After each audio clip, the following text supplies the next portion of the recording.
Hey, what's going on, guys? I hope you all are doing well today. Elliot here. Welcome back to The Fragrance Well. So today's topic is pretty straightforward. We're going to talk about some dry downs. I've got 10 fragrances here, and I consider these to be 10 of the best dry downs I have in my collection. So I'm going to list them off. It's not a ranked list. I'm just going to kind of go down the list, and I'm going to more so focus on what I like about the dry down as it pertains to that fragrance. I don't want the video to go too long, so I'm not going to talk about every aspect of the fragrance, but I am going to focus on what I like about the dry down. As I was picking these out, there's a couple of them where you might notice a recurring theme or a recurring note, but hey, I like what I like. But anyway, yeah, that's the video, 10 of the best dry downs I have in my collection. Let's go ahead and get right into them, but before we do, as always, remember to like the video, subscribe to the channel if you do like the content, and please hit that bell icon and enable notifications so you can be notified when I upload new videos.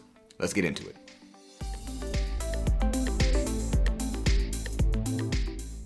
All right, without further ado, first up from the house of Xerjoff, this is Alexandria II. Xerjoff's Alexandria II. So this is a spicy, somewhat aromatic, and woody ambery fragrance. What do I like about this in particular? I do love the way this opens. I love the cinnamon and I love the apple accord mixing with that lavender. But once this dries down, there's two types of oud in here. There's Laotian oud and Thai oud. I love how I can pick up those ouds in the dry down of the fragrance. The woody nature of this fragrance really starts to come out. That is what I love about this fragrance. That may not necessarily be the most enjoyable part of the fragrance for most people, and trust me, that cinnamon, apple, lavender combination in the opening with the woods kind of more so kind of making up the base of the fragrance, not really being at the forefront when the fragrance first goes on, is an awesome part of this fragrance and probably what most people like about it. But I just love how that oud really comes out and you get the characteristics of the different types of oud in the fragrance once you really get into the deep dry down. So that's what makes this one a favorite for me. Once again, from Xerjoff, this is Alexandria II. All right, next up from the house of Ormond Jane, this is Montabaco Intensivo.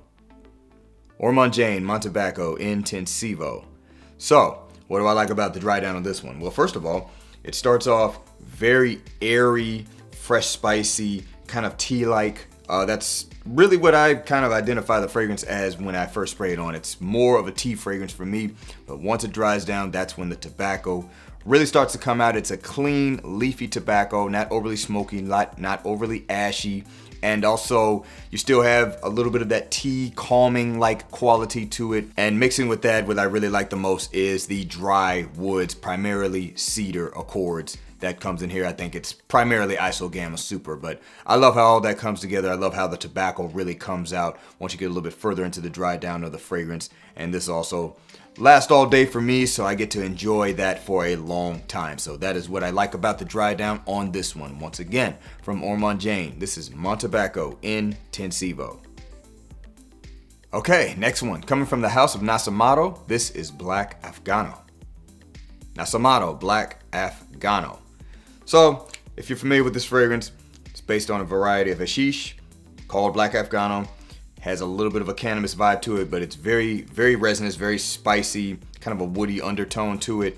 It's a little bit, not overly brash, but it's a little bit brash when you first spray it on. And what I like about this one is how it behaves when it dries down. The smell overall doesn't change too much for me. It is an extrait de parfum, so sometimes that can have a little bit less of a transition depending on how it's used or what the ingredients are.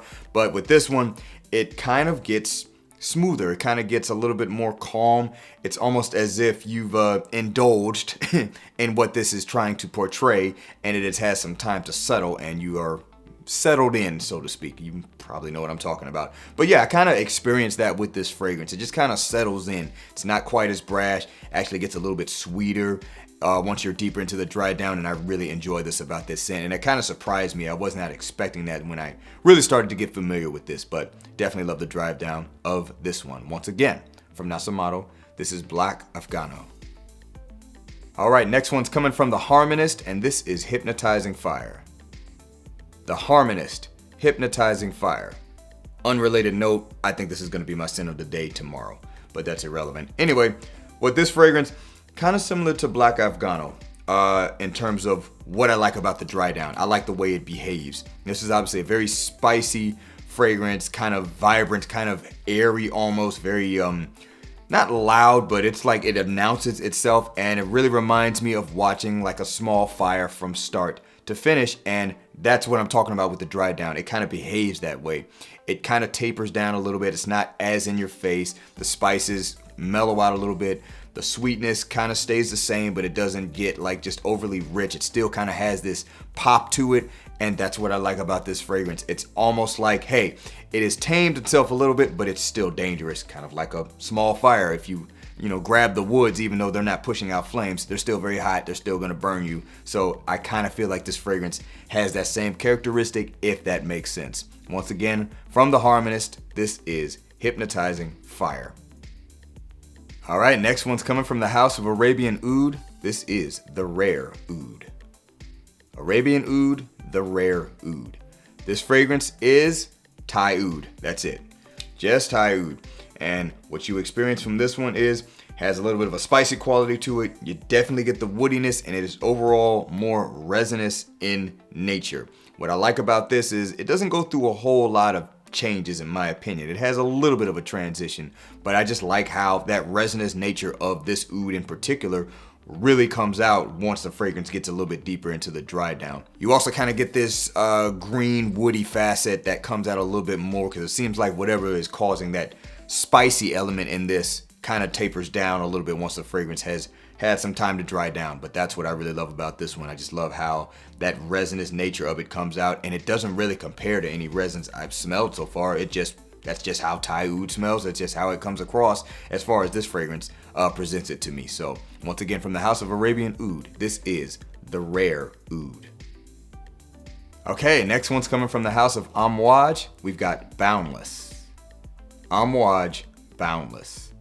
So I think, in my opinion, out of all the fragrances I have here, I think this one goes through the most transition from start to finish, and it is a nice transition indeed. So starts off quite spicy, quite vibrant. There's cardamom, there's some ginger CO2, there's a little bit of blood orange, so giving a little bit of a dark citrus vibe. And then from that, you go into more of a vanillic type of fragrance. There's bourbon vanilla CO2, and benzoin.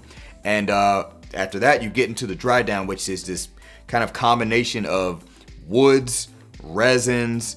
There's like incense. It's a little bit smoky, very oriental in nature. It just kind of has that base to it. Now, that base of that fragrance can really be smelled throughout the entire life of the fragrance, but those other two assets, the top and the mid, really kind of shine for a little bit throughout the life of the fragrance. And then once you get into the dry down, you have that base and nothing else. So very interesting transition with this fragrance, but I just love how it smells as it gets into the dry down. I love how it changes. So sometimes it's good to have a fragrance kind of do what it does and it just stays that way and it still smells great. And other times you want something that just goes through a number of phases and you just like where it ends up. And that is the case with this one. So once again, from Homme, this is Boundless. All right, next one's from the house of Themine London. This is Amber Room. Themine London, Amber Room. So this fragrance is very similar to Dior's Ombre Nuit. This one has a little bit more of a citrus kind of opening. There's some nice grapefruit and cardamom giving you a great opening to this fragrance. It's a little bit juicy. Then you get into that rose and patchouli combination, along with some amberiness and some woods. Obviously, it being an amber fragrance, at least that's what the name implies. Honestly though, what do I like about this fragrance? And it's not even in the base notes, it's in the mid notes. It's the patchouli. Themine London, I don't know where they're getting the patchouli from, but it's so far some of my favorite patchouli I've smelled. I just really like the quality of the patchouli they put in their fragrance and how it comes across. It's very forward. You would almost think this is a patchouli fragrance at one point and nothing else, because it comes up so prominently and it smells so good. But it is rose and patchouli with spices and a little bit of a woody, ambery dry down. But I love how that smells when it gets to that patchouli stage. So it has to be on the list just for that alone. Once again, from Themine London, this is Amber Room. All right, next one's from Lorenzo Pizzaglia. This is Van Py Rhum. Lorenzo Pizzaglia, Van Py Rhum. So this is a boozy vanilla fragrance. That is overwhelmingly what you're gonna get from it. There's also some white blossoms in there, but at the base of the fragrance, guess what's in here? Patchouli. Yeah, it's another patchouli dry down that I just really love. You're gonna pretty much figure out that I am a big fan of great patchouli notes in the dry down of fragrances. I'll be honest, there's another one that kind of has the same facet, but that's neither here nor there. This one does definitely not smell the same as it does in Thameen Amber Room. The patchouli does come across differently, but boozy vanilla fragrance with a chocolatey feel, or very earthy chocolatey feel coming from a good note of patchouli. And I love patchouli in a good dry down, so that's why this one is going to make it on this list today. So once again, from Lorenzo Pozzaglia, this is Van Py Rhum. All right, next one's from the house of Dior. We've got Dior Homme Parfum. Dior Homme Parfum. Iris, very rich, creamy, makeup-y, powdery iris with awesome leather. Quite sweet, quite powdery, very leathery, a little bit earthy.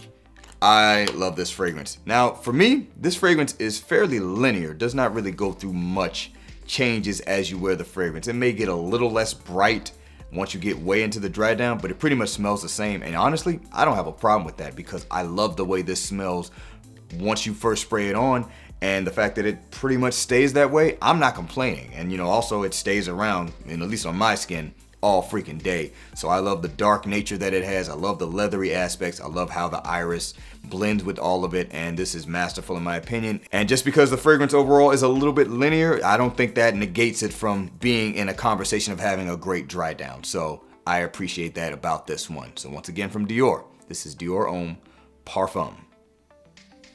All right, and the final fragrance for this list from the house of Guerlain, this is L'Instant de Guerlain Eau de Parfum. Guerlain L'Instant de Guerlain Eau de Parfum. So why does this one make the list? Guess what? There's patchouli involved in it. And look, I love patchouli. But opens up, very spicy, a lot of star anise. There's some citrus notes. There's some elemi resin. So it kind of has this citrusy funk to it when you first spray it on. Could be a little bit of a turn off for some people, but that settles. Gets a little bit floral. And then you really get into what I like to call the chai tea breakdown. It's very tea oriented, very cozy, a little bit spicy, a little bit earthy, some chocolatiness with some cocoa and that patchouli, and that's what I love about the dry down of this fragrance. Also, just really good patchouli used in there to help create that overall feeling that this fragrance gives off, combined with those great tea accords. So that's why this one is gonna always be a great dry down in my opinion, and overall just a great fragrance where it transitions really well in my opinion. So once again, from the house of Guerlain, this is L'Instant de Guerlain Eau de Parfum. Alright guys, that's going to do it for this video. Feel free to leave down in the comments what are some of your favorite fragrance dry downs. Let me know what you think of some of the dry downs of these fragrances that I presented in this video if you are familiar with them. I really appreciate you guys and thank you for watching all the way until the end. Remember to be well and smell well, and I will see you in the next episode of The Fragrance Well. Have a good one.